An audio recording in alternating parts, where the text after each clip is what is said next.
Let's talk about Arsenal. And they're sort of deciding over a new captain. I noticed that they've got their new Prime documentary coming out over the course of the next few weeks, which seems to shed a little bit of light of more dressing room drama from last season there. It has been a bit of a fractured dressing room with some big characters being removed. Can they find success with their squad if they're going to employ a young captain? Why not? Well, I'm asking you. I think they can. I think they've got some good leaders within the side. I think they've got some good players. I think Jesus coming in is a key signing because he scored a good goal in one of the friendlies over in the US. I think if he hits the ground running for Arsenal, he could be a real threat and he could score a lot of goals. Who are those leaders then? Because Jesus isn't one of them, is he? He's only just walked in the dressing room. I think Tielemans is, but he's not fit enough. Or he's not fit. Tielemans not there yet. Sorry, Tielemans. Tierney. Kieran Tierney. Yeah, I think he could be a leader, but he's not fit enough to take that role for me personally. Gabriel, I think he could be. He's a good centre half, but does he speak the language well enough? Odegaard, I think Odegaard looks like he's young. He's not one of the younger players, but he looks like he's a player that he understands what the manager wants, the standards that the manager requires, and I think he holds himself to them standards. Let's as hear well. from Martin Keown, because he doesn't think that young leaders are necessarily the best choices for captains. In fact, he says they need to pack the team with experience. I conceive problems when I look at the team, and people are going to say, well, look, you never managed, you never worked, but I've been in successful teams. And tactically, I saw issues against Newcastle about being too deep. I saw players acting as individuals. I saw Tomiyasu being quite exposed and no one really sort of helping in front. And it always seems to be the youngsters that are carrying the club. It's a very young group. But then, of course, the obvious thing then is to pack the team with some experience. So I imagine that's what's going to happen in the transfer window in the summer. But they have got better and they've moved up now into 5th place. But it's a huge disappointment for me as an Arsenal fan. He says he expected them to pack the team with experience. That was him talking in May, actually. Pack the team with experience come the transfer window. They signed Gabriel Jesus, who's 25. Fabio Vieira from Porto, they spent £31 million on him. He's 22. And Marquinhos, another one of their signings from Sao Paulo, is expected to be sort of on the fringe of the first team. He's only 19 years of age. Mikel Arteta likes the core young group, doesn't he? Saka, 20, Smith Rowe, 21, Martinelli, 21, Fabio Vieira, 22, Jesus, 25. That's because I think he's a manager who likes players that he can have complete control over. I think we saw that with the Aubameyang situation. I actually think that was a failure on Arteta's part, that rather than try and manage a big personality, he left him out in the cold and ended up sending him to Barcelona. Maybe the same with Alex Lacazette, although I think he was a bit more of a calmer personality than at the end of last season. I think Martin Keown is right, because obviously on our script here it says, does the old adage of you'll never win anything with kids still stand true? And obviously that was a famous quote from Alan Hansen when Manchester United moved on several big name players and then went on to win the double. But if you look at that, yes, they had a lot of kids in the team, but they also had people like Schmeichel, Cantona, Keane, Giggs. I think Steve Bruce was still in and around it as well. So they had that experience to lean upon. This young group of Arsenal players haven't got that. And I think it will have an impact, and it did have an impact at the end of last season, because let's not pretend that Arsenal shouldn't be in the Champions League now. They should. The way they fell away, unforgivable, really. And I think Arteta has been given a free pass for that in the eyes of a lot of Arsenal fans. The teams that they dropped points against, if they won one of those matches against the likes of Crystal Palace, Brighton, Newcastle, who were very good on the night, but Arsenal were dreadful.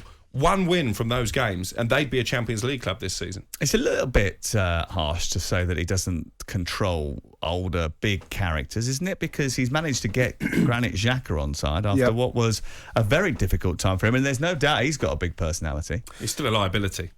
Well, it's a completely different argument, isn't it? But I think he has got him on side. He's got him going in the right direction. He's got him behind the cause for Arsenal. But I disagree. I think it's easier to coach young players, and that's why he wants to work with young players, because he's a young manager. Isn't that just a nice way of saying what Crook has just said?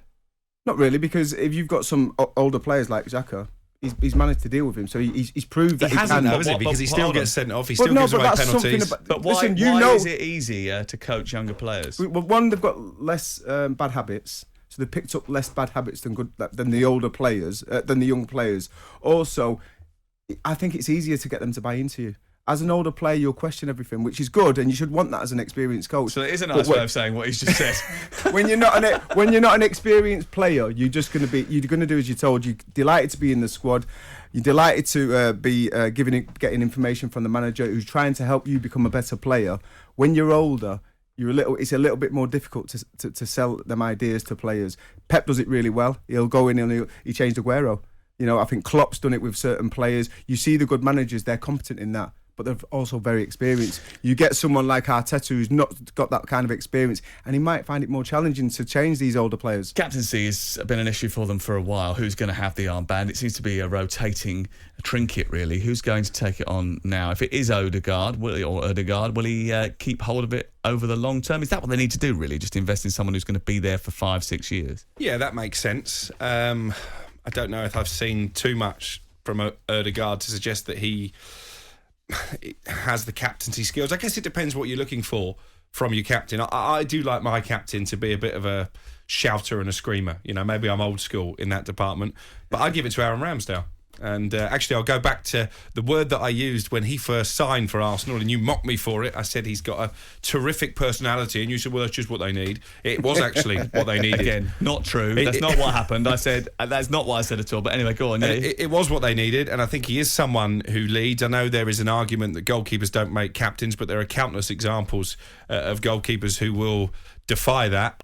I think he's a leader. What do you think of goalkeepers being captains? I'm not against it totally, but I just feel it's a completely different, it's a specialised position, and if you're out there doing the running in pre-season and some of the keepers are going to do their specialist work, I think you want your captain in there, leading by example, putting everything out there and inspiring his teammates, being able to talk to him. And sometimes goalkeepers are separate to that because they train differently at times. So for me, I like it to be an outfield player, preferably a defender or a midfield player as well. It's a bit of an old thing to do, isn't it? I mean, probably 10 years ago, we had Hugo Lloris being a captain, we had Kiko Casillas being a captain, Oliver Kahn being a captain.